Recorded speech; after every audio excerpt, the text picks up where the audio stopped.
Hey, this is Mark Al from Here and Beyond, and in this episode I'm going to give you 9 real-life ghost stories based around Christmas time.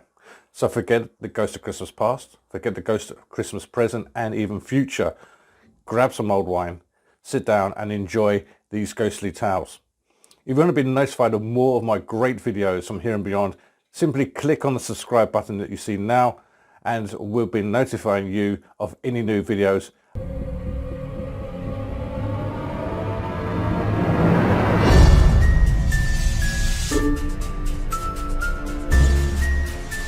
Christmas ghost stories are far more common than many people might expect. In fact, sharing ghost stories from years past was once a Christmas Eve tradition. So before you unwrap any presents, let these scary ghost stories help you get into the Christmas spirit. The legend of the Mistletoe Bride haunts England's Bramshill's house. Lord Lovell was preparing to wed a young woman related to Sir John Cope, the owner of Bramshill's house. This was around Christmas time, so mistletoe hung throughout the mansion, inspiring the wedding party to play a game. The young bride-to-be would hide somewhere in the mansion, the groomsmen would seek her out, and whoever found her first would get to kiss her. So the bride went to hide, and the wedding party sought to find her. However, the minutes turned to hours, and they still could not find her. Eventually, the game turned terribly serious, as no matter where they looked, she remained missing. Not until 50 years later did Lord Lovell, still seeking answers to his bride's disappearance, happen upon a secret closet in an upstairs room of the Bramshill's house. Inside he found a wooden chest, sealed shut with a lock.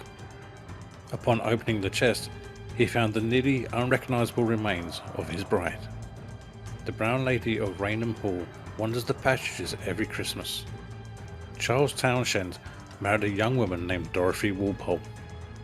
While they lived happily together for some time in Raynham Hall, Townshend soon became paranoid that his new wife was being unfaithful to him. Eventually, driving himself mad with jealousy, he decided to hide Dorothy away in the hall, telling all of their friends and family that she had tragically passed. Dorothy was forced to stay within inside the mansion and allowed only to wander through its halls. Not long after, she perished from having never left Raynham Hall after her husband had imprisoned her.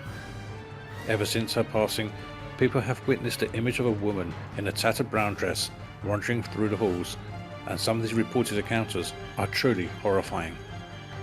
One visitor, unaware of the Brown Lady's legend, approached the woman in the hall, only to have her look at him with a glowing face, but where her eyes should have been, there were only empty sockets.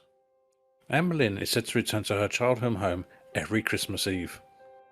Whether she suffers from heartbreak or homesickness, Anne Boleyn's spirit is said to haunt the halls of her childhood home, Hever Castle. However, she allegedly only appears on one day of the year, Christmas Eve. Rumours persist that her sombre spectre is seen drifting silently over the picturesque bridge that spans the River Eden in the grounds of the home where she knew so much happiness.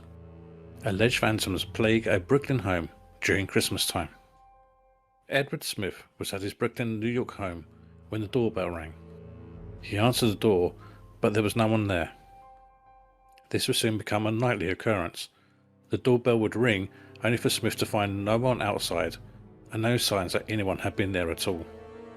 Growing frustrated, Smith sprinkled ash and flour along the path to the door, expecting to find footprints left behind, but the substances were undisturbed and the noises continued. No matter where he and his family stood around the house, the noises remained unidentifiable. Smith and his family were growing more concerned as the doorbell ringing turned to aggressive banging on the doors. Eventually, they contacted the police. The ringing and the banging continued, and still no one was able to identify its source. One night, a brick suddenly flew through the window from outside, even though police officers were standing nearby and saw no one. Although they investigated the home for some time, police were unable to identify the cause of the disturbances. A ghost disrupts a Christmas party at Alcatraz.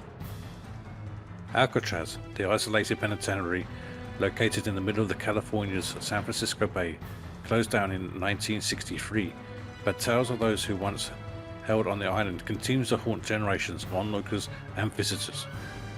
Back in the 1940s, while the facility was still in operation, the warden at the time, Warden Johnston, decided to throw a small Christmas party at his boarding house on the island.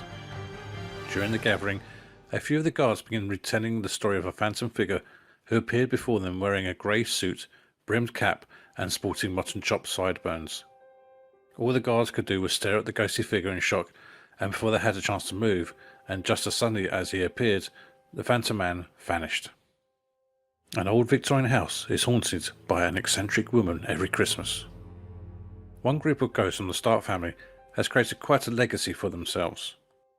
The Starks left behind numerous spirits that are now haunting a Victorian home in Luddington, and visitors have reported numerous sightings, particularly around Christmas.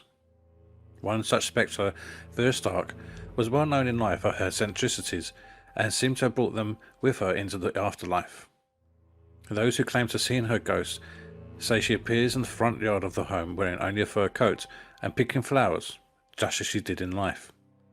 In addition, the ghost of one of the Stark daughters, who suffered a terrible mishap in the mansion's gymnasium, can allegedly be seen walking through the halls of the home. A headless horseman haunts Roos Hall every December. Roos Hall, a mysterious mansion in the English countryside, is rumoured to be one of the most haunted places in England. Located just outside the small town of Beccles in the county of Suffolk, the mansion has accumulated plenty of ghost stories ever since it was first built in the 16th century. One of the most horrifying stories is that of the Headless Horseman. Many people may be familiar with this legend, but at Roos Hall it takes on a life of its own. Numerous visitors to Roos Hall have reported a man on a horse riding towards them on the road, only to discover that he has no head. Allegedly on Christmas Eve, the headless man is often seen clattering down the driveway with his phantom coach and 4 horses. A slain highwayman supposedly reappears each Christmas Eve. In England, one particularly twisted ghost story harkens back to a tragic event that occurred on Christmas Eve in the late 18th century. According to legend, there was once a fearsome highwayman, known only as Gilbert, who would wander up and down one of the town's main roads. One evening, the night before Christmas, a man and his daughter were travelling in a horse-drawn coach when Gilbert apprehended them. The daughter was able to exit the coach, but before her father could disembark, the horses became startled and bolted down the road with the man and the coachman in tow. The 2 men struggled to get the horses back under control so they can go back and find the man's daughter who had been left behind with Gilbert. However, when they arrived back at the scene, she was nowhere to be found. Instead, they saw Gilbert hunched over on the ground with a dagger in his side. Rumour claims that once the coach took off down the road, Gilbert revealed to the girl that he was the one who took her brother's life some time before. Thrown into rage by the revelation, she stabbed him and fled the scene. Local legends say that Gilbert was buried by the side of the road, and every Christmas Eve he can be seen wandering the same road, waiting for the coach, with the man and his daughter to pass by again.